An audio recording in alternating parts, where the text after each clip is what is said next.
Hi ಎಲ್ಲರಿಗೂ ನಮಸ್ಕಾರ. ನಾನಿವತ್ತು ನಿಮಗೆ ಪೀನಟ್ ಬಟರ್ ಮಾಡೋದು ಹೇಗೆ ಅಂತ ತಿಳಿಸ್ತಾ ಇದ್ದೀನಿ. ಪೀನಟ್ ಬಟರ್ ಮಾಡೋದಕ್ಕೆ ಬೇಕಾಗಿರೋ ಇಂಗ್ರೀಡಿಯೆಂಟ್ಸ್ ತುಂಬ ಕಡಿಮೆ. ಹುರ್ಕೊಂಡಿರೋ ಕಡಲೆ ಬೀಜ, ಹಾಗೆ ಸಕ್ಕರೆ ಆ್ಯಂಡ್ ಉಪ್ಪು.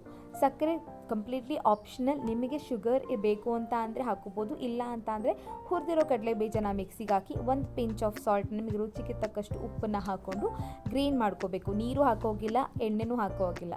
ನೀರು ಎಣ್ಣೆ ಹಾಕಬೇಡ ಅಂತ ಅಂದರೆ ಕಡಲೆ ಬೀಜದಲ್ಲಿ ಎಣ್ಣೆ ಅಂಶ ಆಲ್ರೆಡಿ ಇರುತ್ತೆ. ನೀವು ಗ್ರೈಂಡ್ ಮಾಡ್ತಾ ಹೋದಾಗೆ ಅದನ್ನೇ ಪೇಸ್ಟ್ ಆಗಿ ಕನ್ವರ್ಟ್ ಆಗುತ್ತೆ. ಸೊ ನಾನಿಲ್ಲಿ ಮನೇಲಿ ಮಾಡ್ತಾ ಇರೋದು ಮಕ್ಕಳಿಗೆ ಬ್ರೆಡ್ ಜೊತೆ ಹಾಕೊಡೋದಕ್ಕೆ, ಹಾಗಾಗಿ ನಾನು ಸಕ್ಕರೆ ಹಾಕೊಳ್ತಾ ಇದ್ದೀನಿ. ಇದು ಕಂಪ್ಲೀಟ್ಲಿ ಆಪ್ಷನಲ್, ನೀವು ಬೇಕಾದರೆ ಹಾಕೋಬೋದು. ಸ್ವಲ್ಪ ಟೇಸ್ಟ್ ಚೆನ್ನಾಗಿರುತ್ತೆ. ನೀವೇನಾದರೂ ಡಯಟಲ್ಲಿ ಇದ್ದೀರಾ ಅಂತ ಅಂದರೆ ಈ ಕಡಲೆ ಬೀಜ, ಹುರಿದಿರೋ ಕಡಲೆ ಬೀಜಕ್ಕೆ ಸ್ವಲ್ಪ ಸಾಲ್ಟ್ ಹಾಕ್ಕೊಂಡ್ರು ಸಾಕು, ಮತ್ತು ಏನು ಬೇಡ, ಪೀನಟ್ ಬಟರ್ ರೆಡಿ ಆಗುತ್ತೆ. ಫಸ್ಟ್ ಗ್ರೈಂಡ್ ಮಾಡಿದಾಗ ತರಿ ಕಾಣಿಸಿದ್ರು, ಮತ್ತೆ ಗ್ರೈಂಡ್ ಮಾಡಿದಾಗ ಒಂದು 2-3 ಸಲ ಈ ಥರ ಪೇಸ್ಟ್ ಕನ್ಸಿಸ್ಟೆನ್ಸಿ ಬರುತ್ತೆ. ಏನಿಲ್ಲ ಅಂದರೂ 100 ಗ್ರಾಮ್ ಕಡಲೆ ಬೀಜದಲ್ಲಿ ನಮಗೆ 25ರಿಂದ 26 ಗ್ರಾಮ್ ಆಫ್ ಪ್ರೋಟೀನ್ ಸಿಗುತ್ತೆ. ಇದು ಒಳ್ಳೆ ಫಾರ್ಮ್ ಆಫ್ ಪ್ರೋಟೀನ್ ಅಂತ ಹೇಳ್ಬೋದು. ಸೊ ಇದನ್ನು ನೀವು ಬ್ರೆಡ್ ಜೊತೆ ಹಾಕ್ಕೊಂಡು ತಿನ್ಬೋದು. ಇದನ್ನು ಬ್ರೆಡ್ನ ಬೇಕಾದರೆ ನೀವು ಟೋಸ್ಟ್ ಮಾಡಿ ಅದ್ರ ಜೊತೆ ಹಾಕ್ಕೊಂಡು ತಿನ್ಬೋದು, ಅಥವಾ ಬನಾನಾ ಮಿಲ್ಕ್ ಶೇಕ್ ಮಾಡಿದಾಗ ಇದನ್ನು ಹಾಕ್ಕೋಬೋದು.